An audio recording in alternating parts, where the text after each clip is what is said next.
नमस्कार विद्यार्थी मित्रांनो, या अगोदरच्या लेक्चरमध्ये आपण एफ डिस्ट्रीब्यूशनबद्दल माहिती घेत होतो. ती माहिती घेत असताना आपला एफ व्हेरिएट जे आहे ते कोणत्या दुसऱ्या व्हेरिएबलवरून तयार होतं, त्या एफ डिस्ट्रीब्यूशनची डेफिनेशन काय आहे, त्याचं PDF कसं लिहिलं जातं, त्यानंतर एफ डिस्ट्रीब्यूशनचं जे PDF आहे ते कसं डिराईव्ह होतं, त्याचं डेरिव्हेशन आपण मागच्या लेक्चरमध्ये पाहिलेलं आहे. आजच्या लेक्चरमध्ये आपण एफ डिस्ट्रीब्यूशनचा मीन कशा पद्धतीनं डिराईव्ह होतो, तो नेमका किती असतो, त्यानंतर एफ डिस्ट्रीब्यूशनचा व्हेरियन्स कसा डिराईव्ह करायचा, तो किती येतो, या गोष्टी आपल्याला आजच्या लेक्चरमध्ये अभ्यासायच्या आहे. तर इथं आपल्याला माहिती आहे आपला जो रँडम व्हेरिएबल एक्स जो आहे that x follows a F distribution with n1, n2 degrees of freedom. मग जर एक्स आपला एफ डिस्ट्रीब्यूशन फॉलो करत असेल तर त्याचं PDF आपण कसं लिहिणार, that is F of x, small F of x.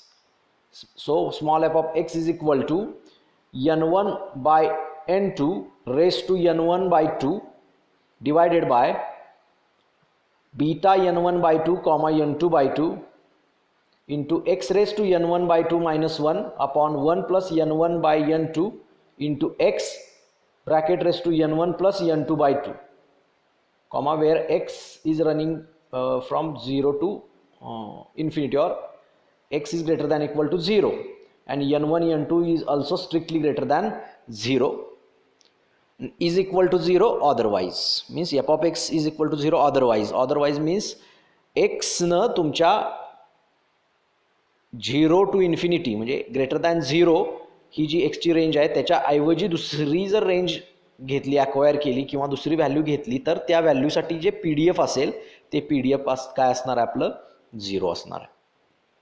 तर मग असं हे एफ डिस्ट्रीब्यूशनचं PDF असताना त्या एफ डिस्ट्रीब्यूशनसाठी जो थेरॉटिकल मीन आहे तो आपण कसा काढणार आहोत ते इथून पुढं आपल्याला बघायचं आहे.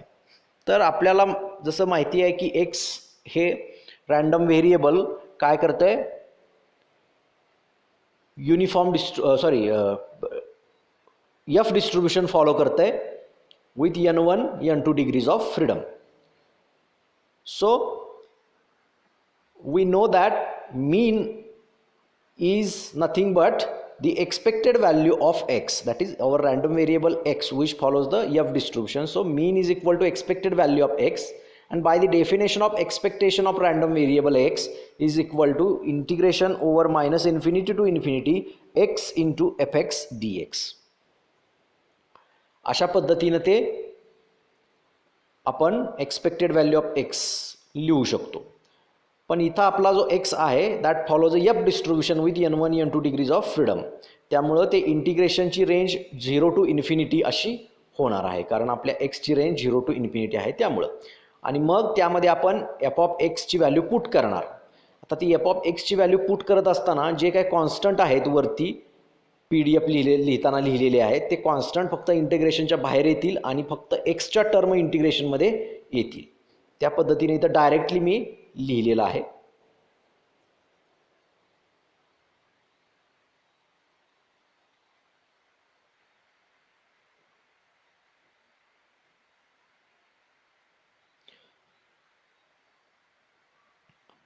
So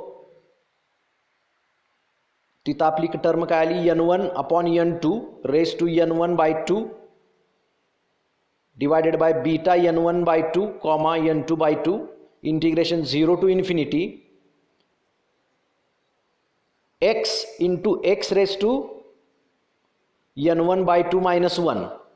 There is x missing, so you read it as x is there. So x, it is x from the definition of our expected value of x.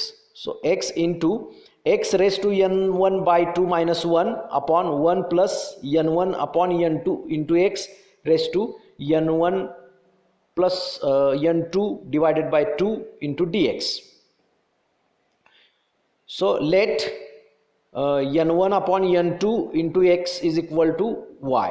n1 upon n2 into x is equal to y असं आपण consider केलं तर x is equal to आपल्याला काय value मिळते, n1 n2 upon n1 into y अशी आपल्याला ती व्हॅल्यू मिळते तिथं. मग आपल्याला जिथं x आहे त्या ठिकाणी n2 upon n1 into y अशी ती व्हॅल्यू पुट करणार आहोत आपण. नेक्स्ट स्टेपला आपण ती व्हॅल्यू पुट करणार आहोत. आणि dx, मग जर x is equal to n2 upon n1 into y असेल तर dx means differentiation of x is equal to n2 upon n1 into dy. And since x lies between 0 to infinity, y also lies between 0 to infinity. So our integration will become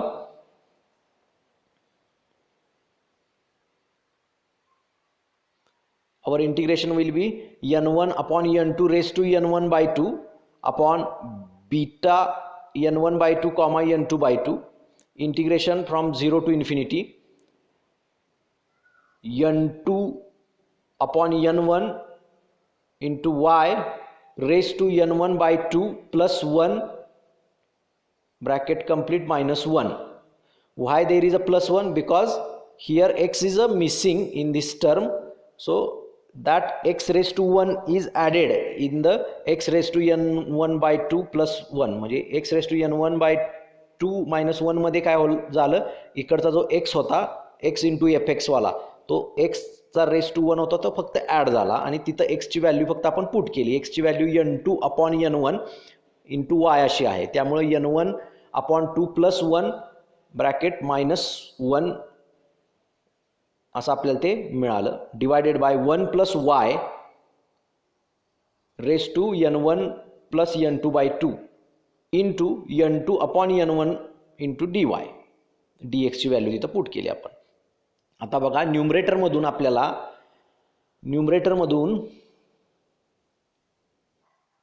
आपल्याला काय निघेल बघा इंटिग्रेशनच्या बाहेर, ज्यामध्ये y ची term नाही असं, तर n2 upon n1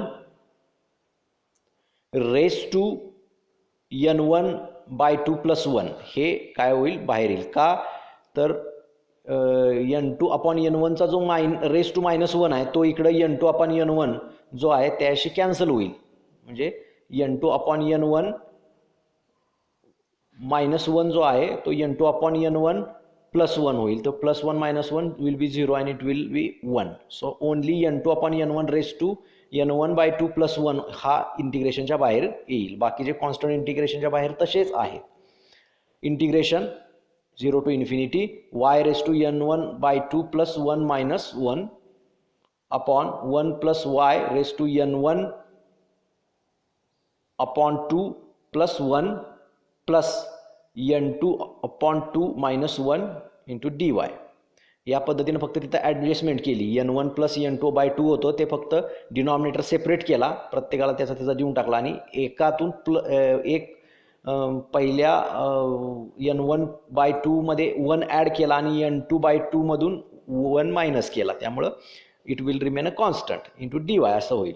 So this integration comparing with integration 0 to infinity x raised to m minus 1 upon 1 plus x raised to m plus n dx and that is equal to beta mn.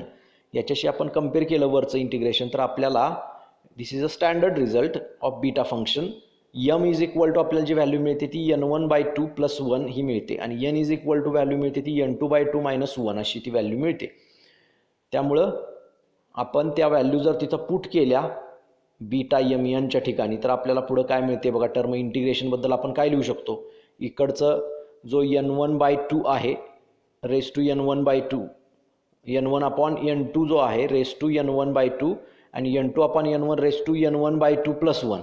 त्यामुळं numerator denominator एकमेकांना cancel होतील raise to n1 by 2 चे. फक्त n2 upon n1 raise to 1 राहील, म्हणजे n2 upon n1 ही term तेवढी तिथं राहील. So n2 upon n1 upon beta n1 by 2 comma n2 by 2 into beta n1 by 2 plus 1 comma n2 by 2 minus 1 असं ते होईल. मग हे जर आपण सिम्प्लिफाय केलं तर beta n1 by 2 comma n2 by 2 जो आहे तो काय होईल, इन्व्हर्स होऊन इन्व्हर्स होईल कारण तो डिनॉमिनेटरला आहे. त्यामुळे n2 upon n1 into gamma n1 plus n2/2 upon gamma n1/2 into gamma n2/2. तसंच बीटा n1/2 प्लस 1 आणि कॉमा n2/2 मायनस 1 ह्याचं फंक्शन कसं येईल गॅमा फंक्शनसोबत gamma n1/2 plus 1 into gamma n2/2 minus 1 upon gamma n1/2 plus 1 plus plus n2/2 minus 1 अशा पद्धतीने ते होईल. मग नेक्स्ट लाईनला काय होईल बघा, इकडं तर तुमचं n1/2 plus 1 plus n2/2 minus 1 हा जो गॅमा आहे त्यातला प्लस 1 मायनस 1 कॅन्सल होईल आणि n1 प्लस n2/2 हा एवढाच गॅमा राहील. गॅमा n1 प्लस n2/2 असा गॅमा फंक्शन राहील. त्यामुळे न्यूमरेटरला पण तेच फंक्शन आहे n1 प्लस n2/2 हे गॅमा फंक्शन ते कॅन्सल होतील. त्यानंतर बाकीच्या टर्म आपण काय करणार आहोत, सिम्प्लिफाय करणार आहोत. n2 अपॉन n1 तसाच राहिला. आता गॅमा n1/2 प्लस 1 जो आहे तो आपण काय केला, स्प्लिट केला एक घर पाठीमागं घेऊन n1/2 इंटू गॅमा n1/2 असा झाला आणि गॅमा n2/2 मायनस 1 तसाच न्यूमरेटरला. आता डिनॉमिनेटरला काय झाला बघा, गॅमा n1/2 जो आहे तो तसाच घेतलेला आहे पण तो पुढच्या बाजूला घेतलेला आहे आणि गॅमा n2/2 जो आहे तो एक घर आपण पाठीमागे घेतला तर n2/2 minus 1 into gamma n2/2 minus 1 असं झालं. त्यामुळे न्यूमरेटरचा गॅमा n2/2 मायनस 1 कॅन्सल होईल डिनॉमिनेटरच्या गॅमा n2/2 मायनस 1शी आणि gamma n1/2 will be cancelled with denominators gamma n1/2. म्हणजे ह्या दोन टर्म गॅमा फंक्शनचे जे आहेत त्या कॅन्सल होतील एकमेकांना. त्यानंतर न्यूमरेटरमध्ये न्यूमरेटरच्या न्यूमरेटरमध्ये n1 आहे आणि न्यूमरेटरच्या डिनॉमिनेटरमध्ये n1 आहे, ते दोन्ही कॅन्सल होतील. त्यामुळं न्यूमरेटरला काय होईल n2/2 होईल आणि डिनॉमिनेटरला n2 minus 2 whole divide by 2. त्यामुळे डिनॉमिनेटरचे 2 कॅन्सल होतील, फक्त न्यूमरेटरचा n2 अपॉन n2 मायनस 2 हे शिल्लक राहील. So mean of F distribution is n2 upon n2 minus 2 for n2 is greater than 2. n2 हा ग्रेटर दॅन 2 ज्या वेळा असेल त्यावेळेला आपल्याला हा मीन आपल्याला मिळणार आहे कुणाचा, एफ डिस्ट्रीब्युशनचा. So mean of F distribution is n2 upon n2/2. आता इथं हे मीन जर बघितला तुम्ही एफ डिस्ट्रीब्युशनचा तर this function or mean is a independent of n1. म्हणजे n1 ह्या ज्या डिग्रीज ऑफ फ्रीडम आहेत त्या कुठंच त्या फंक्शनमध्ये किंवा त्या फॉर्म्युल्यामध्ये येत नाहीत. त्यामुळे it is independent of n1. म्हणजे तुम्हाला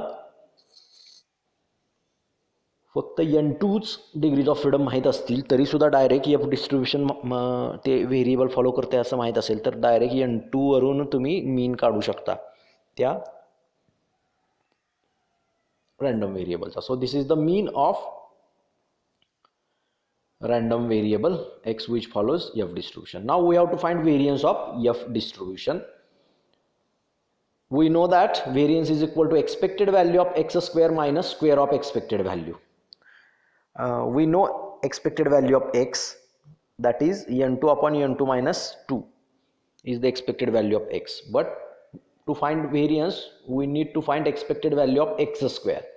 expected value of X square आपल्याला काढावी लागेल. So expected value of X square is equal to integration minus infinity to infinity X square into F X D X. This is the formula from the definition. So here X follows F n1 n2 degrees of freedom. Our x random variable follows f distribution with n1 and n2 degrees of freedom. So expected value of X square is equal to, आता मग आपण ते expected value of X square काढताना काय करणार आहोत, F एक्सच्या ठिकाणी जे पी डी एफ आहे एफ डिस्ट्रीब्युशन ते पुट करणार आहोत. त्यातल्या जे कॉन्स्टंट टर्म आहेत त्या इंटिग्रेशनच्या बाहेर येतील आणि व्हेरिएबलच्या टर्म ज्या आहेत एक्सच्या त्या फक्त इंटिग्रेशनमध्ये राहतील. त्यामुळं n1/2 raise to n1/n2 raise to n1/2 upon beta n1/2 comma n2/2 into integration 0 to infinity X square into X raise to n1/2 minus 1 upon 1 plus n1/n2 into X bracket raise to n1 plus n2/2 into dx असं ते मिळेल आपल्याला. मग इथं परत आपण काय करणार आहोत, y is equal to n1/n2 into x असं y is equal to consider करणार आहोत. त्यामुळे त्याच्यावरून मला एक्सची व्हॅल्यू काय मिळेल, एक्सची value x is equal to n2 upon n1 into y. Therefore dx is equal to n2 upon n1 into dy असं होईल. And since x lies between 0 to infinity, then y will also lie between 0 to infinity.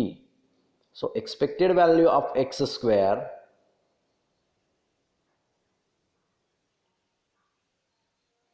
is equal to constant term तशाच इंटिग्रेशनच्या बाहेर integration 0 to infinity x ची value आपण काय टाकणार आहोत, n2 upon n1 into y. So n2 upon n1 into y raise to n1/2 plus 1. आता ते n1/2 प्लस 1 का आलं, तर बघा इथं वरती तुम्ही एक्स स्क्वेअर एक आहे आणि x raise to n1/2 minus 1 आहे काय. मग त्यांची जर ॲडिशन केली पॉवरची एक्सच्या, तर एक्स रेस टू काय होईल, X raise to n1/2 minus 1 plus 2. मग मायनस 1 प्लस 2 किती होईल, प्लस 1. सो दोन्हीचा पाया समान आहे, त्यामुळे एक्सच्या व्हॅल्यूबद्दल n2 upon n1 into Y असं पुट केलं.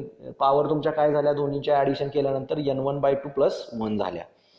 तसंच denominator divided by 1 plus Y raise to n1 plus n2/2 into n2 upon n1 into dy असं ते झालं. मग आता n2 upon n1 raise to n1/2 plus 1 जो आहे आणि इकडं n2 अपॉन n1 एक आहे, त्यामुळे त्यातला जो रेस टू 1 आहे तो परत ॲड होईल n2 अपॉन n1 साठी, फक्त त्या कॉन्स्टंट व्हॅल्यूसाठी. So n2 upon n1 raise to n1/2 plus 1 plus 1 इकडचा ला अटॅच आहे तो n2 अपॉन n1 त्याची पॉवर, त्यामुळे तो n2 upon n1 raise to n1/2 plus 2 होईल आणि तो इंटिग्रेशनच्या बाहेर येईल, तो तिथं बाहेर काढलेला आहे. त्यामुळं कॉन्स्टंट टर्म आपल्या बाहेर काय येतील बघा, n1 upon n2 raise to n1/2 into n2 upon n1 raise to n1/2 plus 2 divided by beta n1/2 comma n2/2 integration 0 to infinity y raise to n1/2 plus 1 upon 1 plus y bracket raise to n1 plus n2/2 into dy. आता इथं मी थोडीशी adjustment करणार आहे. काय adjustment करणार आहे, तर न्यूमरेटरची power जी आहे ती त्या पॉवरमध्ये 1 प्लस करणार आणि 1 मायनस करणार. तसंच डिनॉमिनेटरच्या पॉवरमध्ये पण 1 प्लस करणार आणि 1 मायनस करणार. मग काय ते बघूया. तर न्यूमरेटरच्या पॉवरमध्ये 1 प्लस केला आपण, तर n1 प्लस 2 प्लस 1 प्लस 1 किती होईल, 2 प्लस 2 होईल आणि मायनस 1 केलेला तर ब्रॅकेटच्या बाहेर येईल.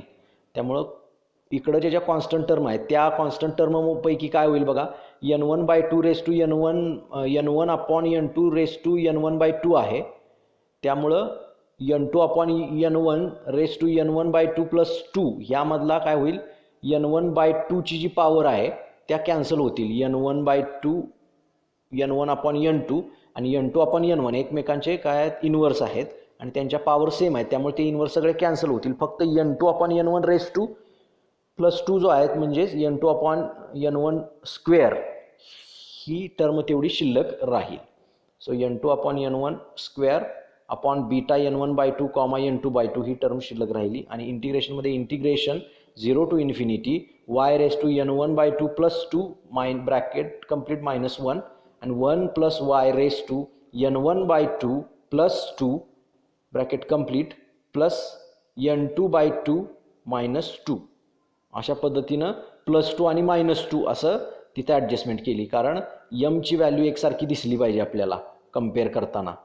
Okay, so comparing with integration 0 to infinity x raise to m minus 1 upon x plus 1 plus x raise to m plus n dx is equal to beta mn.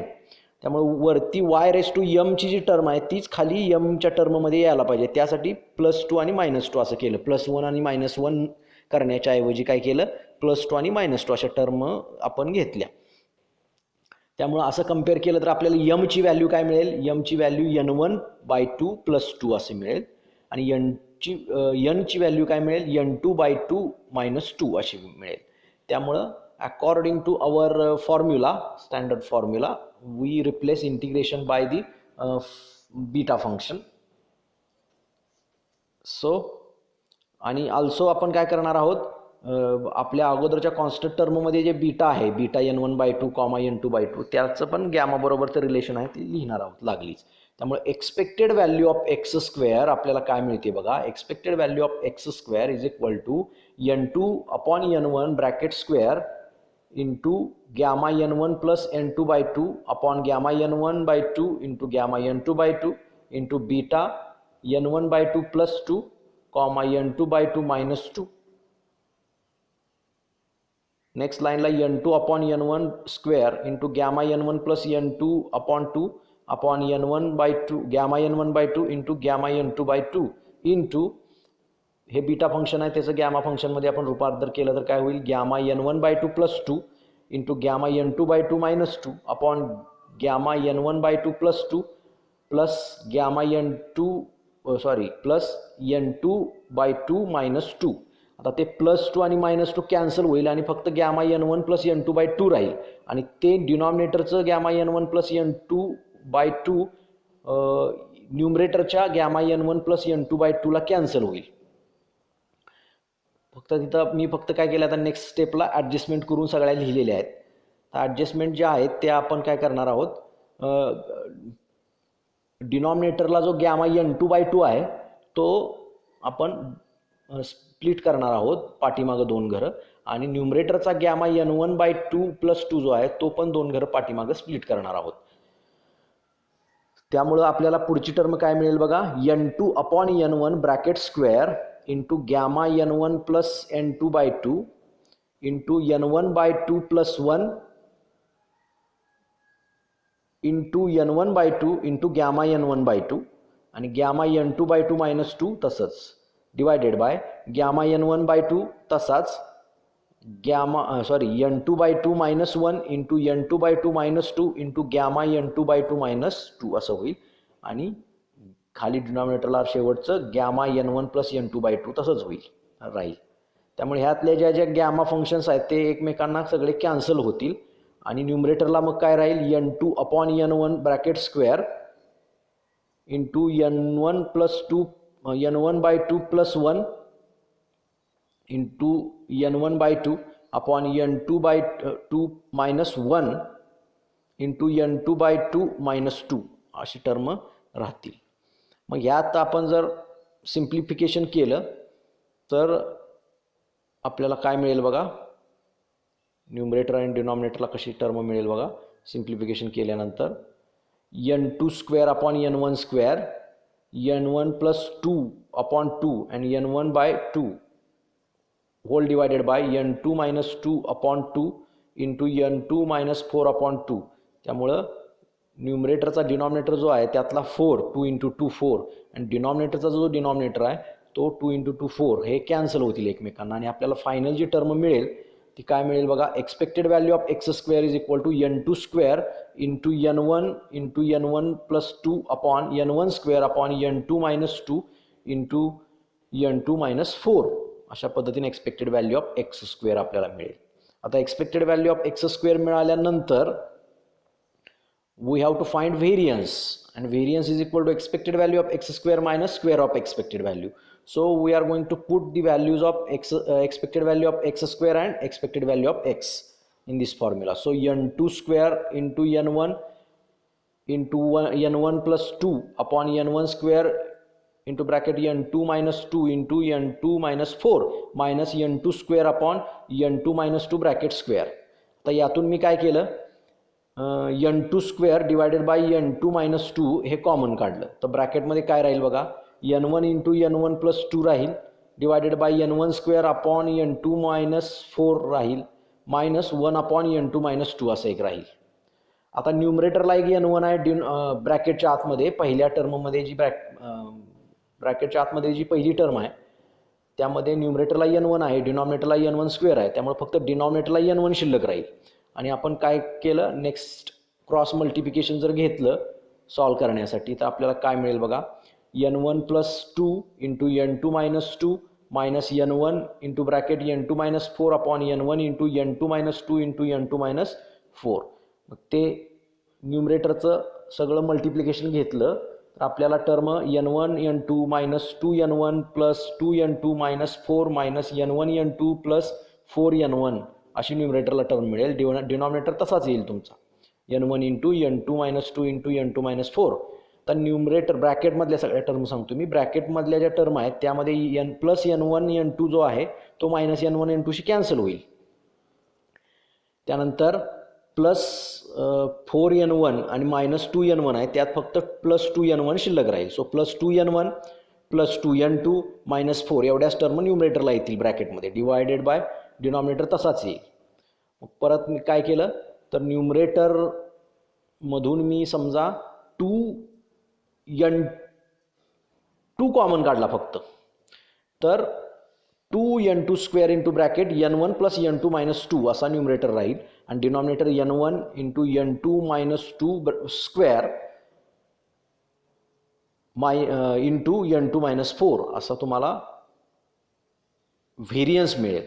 And this variance is exist when n2 is greater than 4. n2 greater than 4 असतानाच तुम्हाला फक्त काय होईल हा variance exist होईल असं इथं येत आहे. This is the formula for variance of F distribution.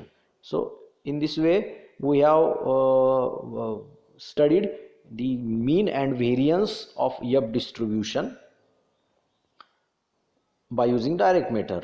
So for today's lecture we are going to stop here. Thank you.